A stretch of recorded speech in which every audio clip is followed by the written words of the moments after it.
ഉമ്മത്തിനെയോർത്തു കരഞ്ഞുള്ള നബിയല്ലേ. ഉമ്മത്തി ഉമ്മത്തി എന്നൊന്നു വിളിച്ചില്ലേ. ഉരുകുമി പാപിതൻ വ്യഥയങ്ങ് കേൾക്കില്ലേ. ഉലകിലിവൻ ചെയ്ത പാപം പൊറുക്കില്ലേ. കൽബും വിങ്ങി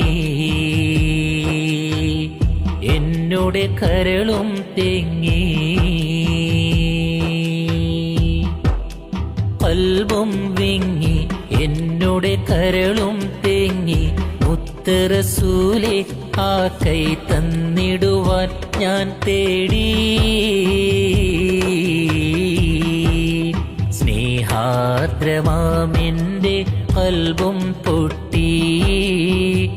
വേദന ചൊന്ന് ഞാൻ അരികിലെത്തി. തെറ്റുകളേറെ ചെയ്തുള്ളൊരു പാപി ഏറ്റുപറഞ്ഞെന്ന് നബിയിൽ തേടി.